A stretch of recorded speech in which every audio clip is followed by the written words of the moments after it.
that amount of consonants and stuff like that. You're like barely getting a chance to kind of get a vowel in there, you know? Now I'm very confused what she's singing about.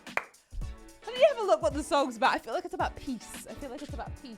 Really sure if I should share my opinion on it. Kia ora and welcome. My name is ZoeStibi and I am your vocal coach for today. And in today's vocal analysis, we're taking a look at Klavdia with Asteromáta. I hope that's how you say it. We had a look at her acoustic version of this song. I'm actually really excited because I really got the impression like the song was bigger than it was in the acoustic version. So I'm excited to see what she's up to with her vocal technique.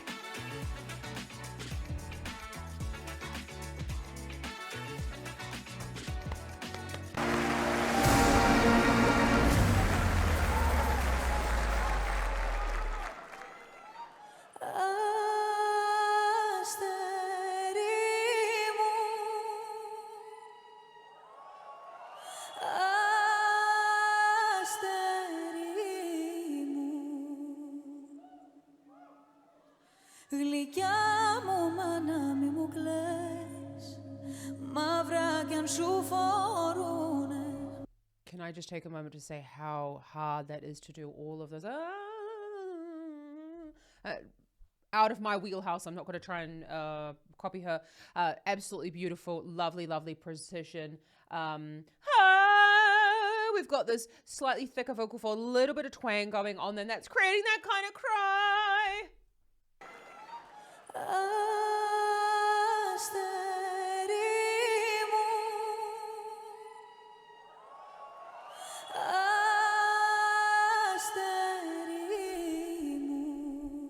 Beautiful. Γλυκιά μου μάνα μη μου κλαις, μαύρα κι αν σου φορούνε, το ξέθωρο το σώμα μου, φλόγες δεν τον νικούνε, τα χελιδόνια της φωτιάς, θάλασσες κι αν περνούνε, του ρίζο μου τα χώματα, ποτέ δεν λησμονούνε, αστερώματα μου μικρή. You just said the name of the song, Zoe. I should have really. Asteromáta. So I did get it right. So we've got so much going on in the voice. This must be so hard to remember, actually. They've got to like go to the different camera angles as well as also like thinking about their singing and performance also. Το ξέθωρο το σώμα μου.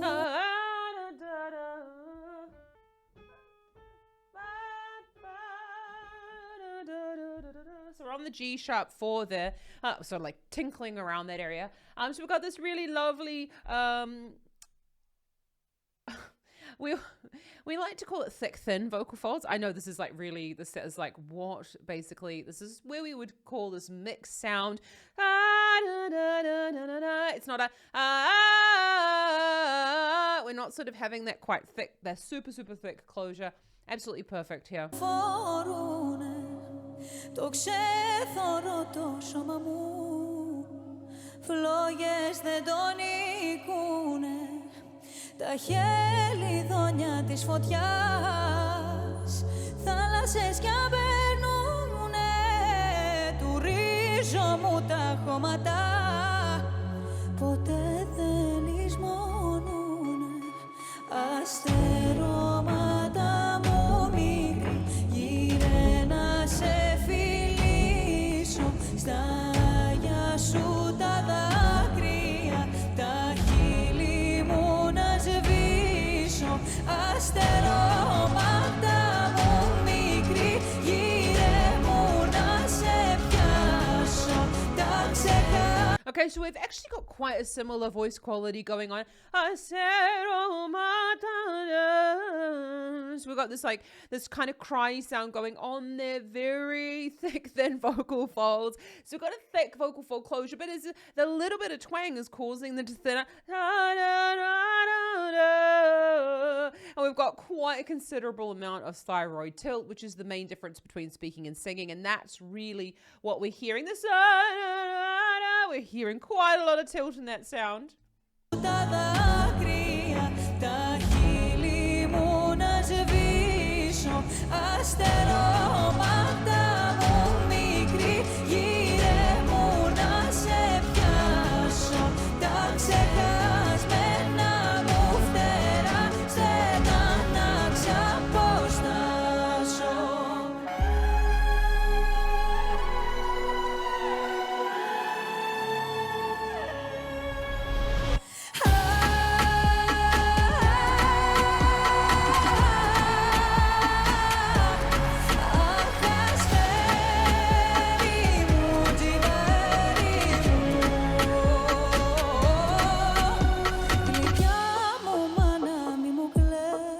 Yeah, I thought the song was going to be bigger than she did in the acoustic version. You could sort of like feel that was so contained, which I love as well in song. So we got and without even understanding what she's singing, with using that amount of twang, we really get like it's hitting you in the heart. Well, it's hitting me in the heart anyway.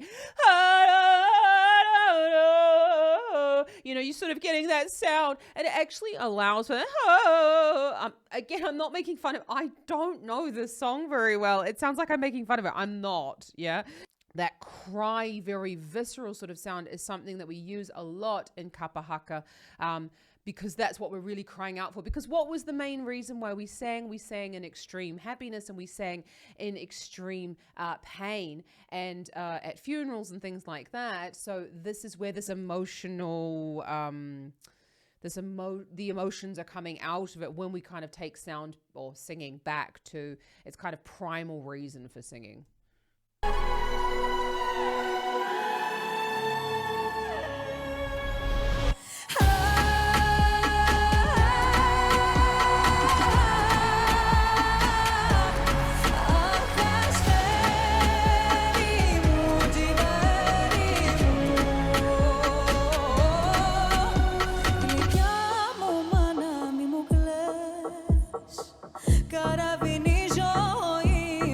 Beautiful. I mean, goodness me, I do not speak Greek, so I'm going to have to ask a couple of my Greek colleagues. With that amount of consonants and stuff like that, you're like barely getting a chance to kind of get a vowel in there, you know? But again, I know that there's different letters and all that sort of stuff, so I'm not even going to pretend like I know about singing in Greek. But we've gone she's got this really cry sound. We've got a lovely vowel, which is kind of, again, tapping into this primal feeling of singing and what the point of singing was, which was to express extreme happiness or extreme pain. And actually, when you close your eyes, you can't really tell the difference between the two of them, unless someone was singing words. She's pulled the volume right back now to go into the second verse.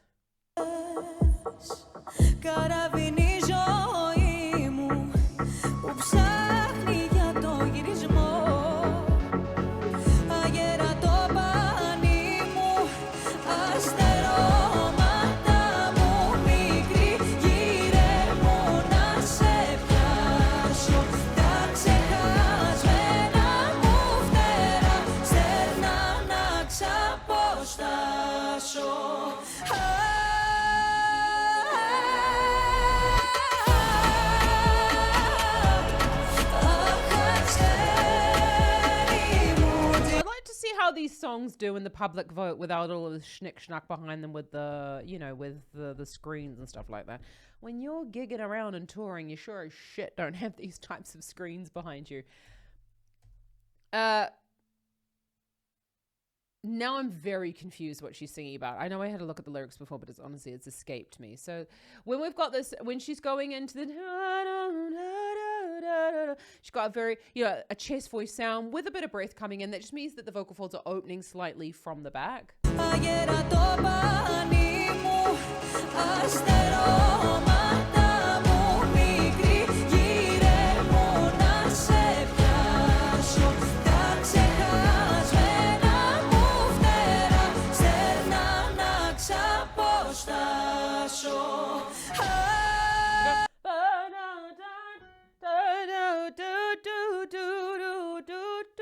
Okay, so the melody is relatively easy, which is fine because that's what we want, because otherwise no one's going to remember it.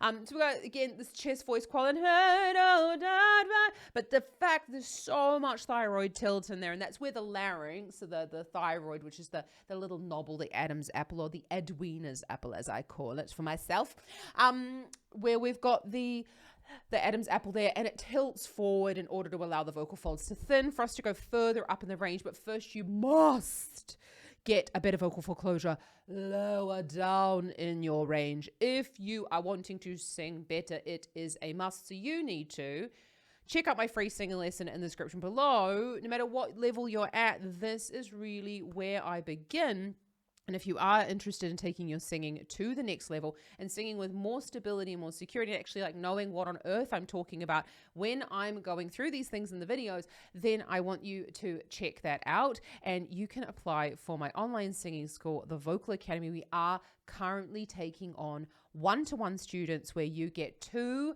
one-to-one singing lessons per month. You get 2 masterclasses with me over Zoom, and you get an entire group coaching session to go over really specific technical things like this. It is a set program. You can check it out in the description below.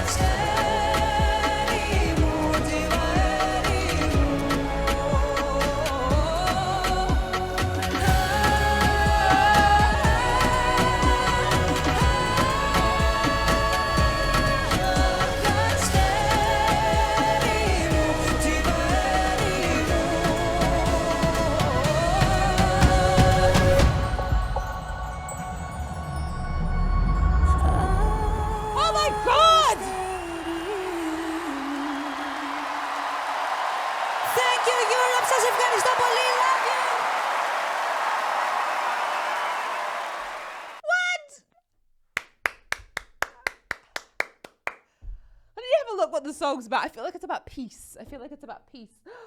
I'm like floored. I was thinking to myself like, it's sort of like, it seems like a very like demure kind of performance, and it's really just the things behind her doing most of it. So she did go up to the C#5 there. Now, again, I'm going to say time and time again, it doesn't actually fucking matter how high you sing. It's literally got zero to do with how well you can sing. There is always a sweet spot in the voice, and that's actually, honestly, physiological, because it's to do with a whole bunch of different stuff, how your face is shaped, your teeth, the size of your larynx, vocal fold length, blah, blah, blah, blah, blah, how much you cry, yeah?